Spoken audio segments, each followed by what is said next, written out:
I have figured out how to literally force yourself to improve fast at Fortnite, even on days that you're playing terribly. I'm sure you have had those weeks where you would do everything in your power to aim well and build well, but always start whiffing in your ranked games and end up with terrible placement. You start feeling guilty, frustrated, and you actually start to get worse. But here's the truth. It's not because you're untalented or unlucky. It's all because you aren't applying the right methods to force yourself to improve faster than everyone else. And no, these methods aren't some bullshit that I'm hoping to get views out of. These will be genuinely helpful and you'll see what I mean. In this video, I'll be showing you 4 easy methods that no one in the Fortnite community talks about, which will help you improve insanely fast, even when you're playing badly. Before going to the first method, I want to ask you a simple question. What do you think differentiates a pro from the average ranked player? You can probably come up with a lot of things like better mechanics, more experience, or better positioning. However, a heavily underlooked skill that many seem to forget due to how many people play solo is simply just playing together. Not just playing together, but getting trades, double pushing, and having perfect timings on rotations. All of these lead to a heavy increase in win rate because every single fight or situation you take, doing it together is always better than doing it alone. So I would recommend playing anything other than solos. Now this might sound obvious, but I guarantee lots of you might be coping right now saying, yeah, but in gold no one has a brain, there's no way I can coordinate with my team down here. Which I won't lie to you, it is true and will be true even when you reach unreal.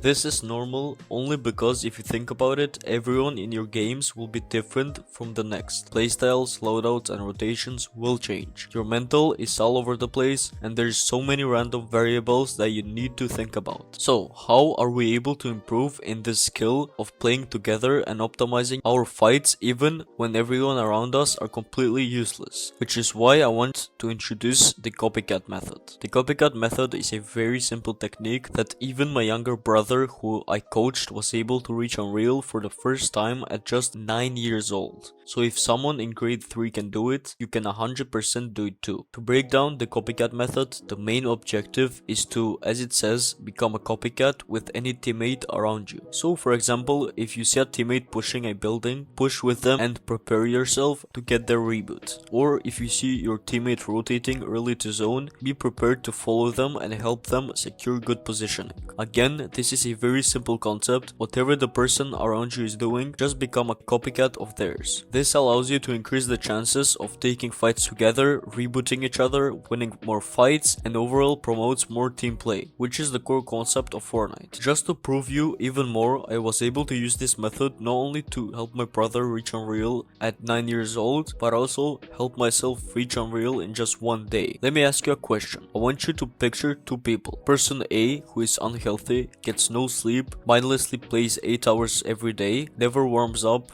does creative for 2 hours and doesn't really care about doing the bare minimum, but still expects to be amazing at Fortnite. Or person B, who is disciplined with their health, who understands that doing the hard work will result in their success, who studies the game, who consistently aim chains with proven aim routines that work from better players, and knows in order for them to improve fast, they need to go above and beyond everyone else around them. Who do you think will improve faster? If you answered person A, you're fucking wrong. But if you answered person B, then you're exactly right. But what are they specifically doing differently that makes them improve so much faster and easier than others? Which leads into our second lesson in this video, to force yourself to improve, which is to prioritize growth multipliers. So many people, including me when I first started, would spend our time doing tasks that felt productive and felt like it was important to do to improve, but in reality they weren't and was just a big fat waste of time. A common example I see players do is aim trainers. I know so many people who have crazy high scores on aim trainers and then go into Fortnite expecting to dominate every game, but end up playing worse than everyone else on the team, and also they always end up to be stuck in gold. Why is that? Aren't they aim training? Aren't they doing something good? Well, in theory, yes, but it isn't considered a growth multiplier because aim trainers alone will not improve your game sense. Another common example is people playing a ton of creative fill out without set goals and blasting music with no thoughts behind their eyes. Obviously, you won't improve as dramatically with this compared to just doing less creative with intention and goals behind every session. Now with that being said, you might be questioning what are the most important growth multipliers that I should be prioritizing to force me to improve fast. I like to break it down into 3 categories: mastering your aim, mastering your mechanics, and mastering your mentality. First, for you to master your aim, the growth multiplier that I want you to focus on that will help you become an insane aimer is that I want you to have a set warm-up and aim routine that you do every single day. What you should be doing is warming up on an aim trainer for just 10 to 20 minutes before you play your ranked games and 30 minutes after you play your session. This is literally the cheat code to forcing yourself to improve without needed effort. Just put in the consistent dedicated hours and watch your aim get so good you feel like you're cheating. Next is mastering game sense. The growth multiplier that I want you to prioritize here is VOD reviewing. There's no secret that VOD reviewing will grant you unreal benefits in terms of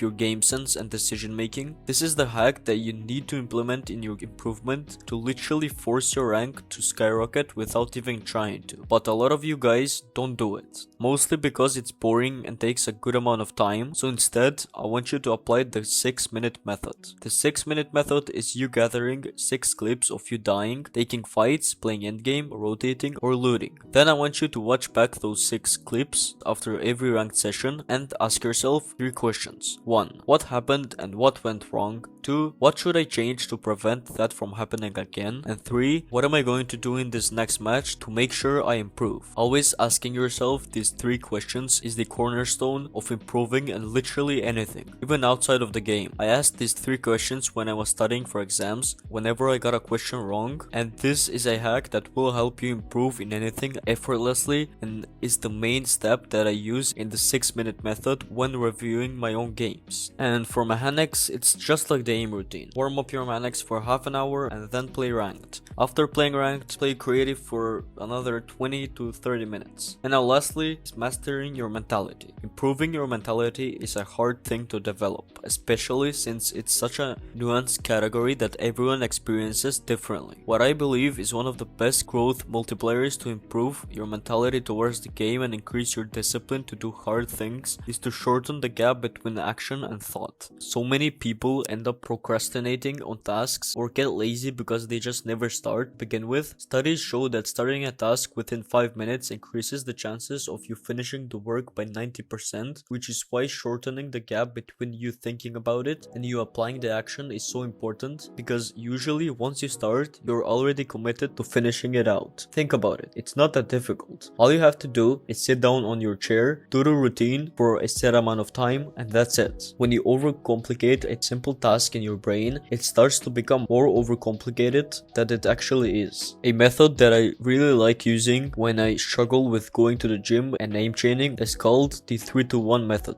The 3-to-1 method is super easy. All you need to do is count down from 3 and then do the hard task when it reaches 1. Why this helps is because you give yourself no time to overthink the task, because you don't even give yourself time to even think about it. You just do it without thinking about it even for a second. Here's an example. So for the gym, if I'm laying in bed and tired to go, I would just count down from 3, and then the moment it hit 1, I would force myself to get up and start going to the gym. Either that, or if that doesn't work for me, I would just think about it. All I have to do is walk 15 minutes to my gym and then lift some weights for an hour. That's it. It's not that difficult. Or for aim training or mechanics training, I would count down from 3 right before I play, and the moment it hit 1, I open Kovacs to start my routine or some creative map. This is one of the best growth multipliers that you must apply today, as it'll not only help you do the boring task that you can't seem to do normally, but it'll also help you get rid of the anxious, procrastinating feeling and lock in to do the work. Now, before going into this third point, to literally force yourself to improve fast, I want to tell you a story. A few years ago, I had a friend and he was a big smoker, and he was quite addicted to it. All his friends around him, including me, normalized cigarettes and it relieved the stress for whatever he was doing on a daily basis. But suddenly he quit